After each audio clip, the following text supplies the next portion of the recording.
Thanks for watching. We appreciate you. Please, please subscribe.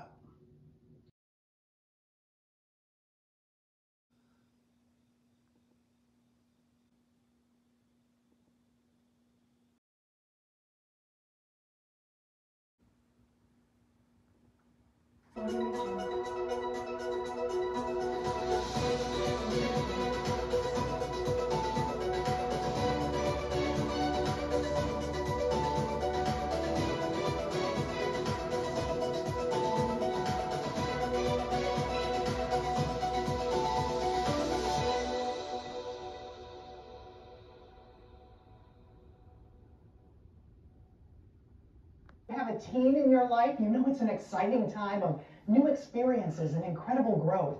But it's also a time when teens are learning the rules of safe relationships, and that learning curve, it can be steep. In fact, an entire month is dedicated to awareness about teen dating violence.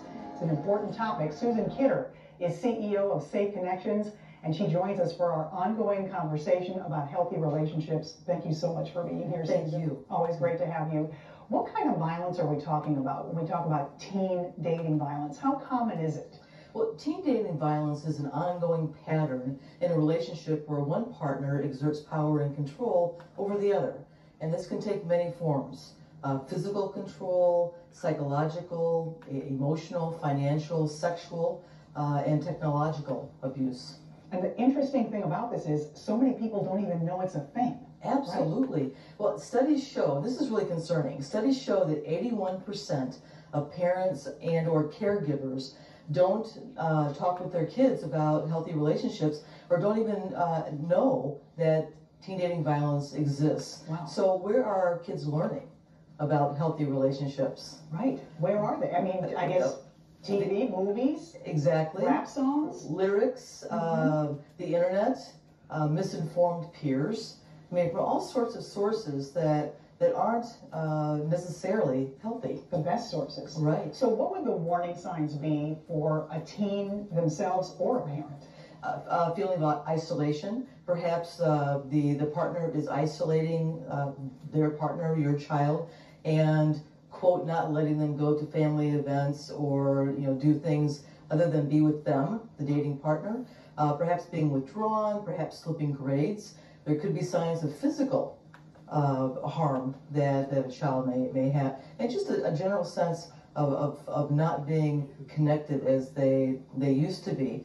Also, they may be experimenting with sexual activity, and here's where consent is just so very important, that everyone understands that consent is that enthusiastic approval, affirmation that this is okay. Every step of the way. You are right. You're exactly right. And so we're talking about these warning signs, but one thing you told me off camera was that this kind of violence can take place through technology, through different avenues, financially. I mean, I never really thought of it in that way. Right. So it all goes back to power and control, that abuse of power, so that it's controlling behavior, and it's a pattern. It's not just a one-off. It's not just one experience. It's this ongoing pattern in those areas. So what should we do as parents or teens? One, talk with, open up those conversations, no matter if they're awkward or you don't know what to say. Yeah,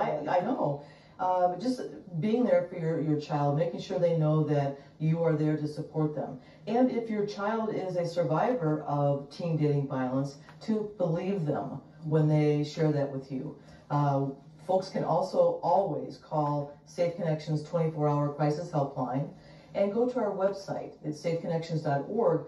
We have lots of resources to help parents and adults talk with kids about healthy relationships. Yeah, I think, there's a tendency to maybe minimize, even in our own minds. No one's 100% bad all the time. No one's 100% good all the time. So we kind of decide to cope with it. But you're saying that's not maybe the thing to do. Absolutely. So again, that power and control, that is not healthy. Healthy is when you can be independent and you can set boundaries, and those boundaries are respected so that you can communicate safely in a relationship without fear of being intimidated, threatened, or not feeling safe and feeling like You have to always adhere to what your partner is, frankly, demanding of you.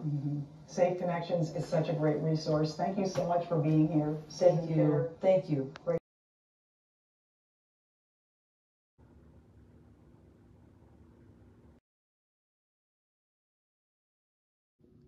Thanks for watching.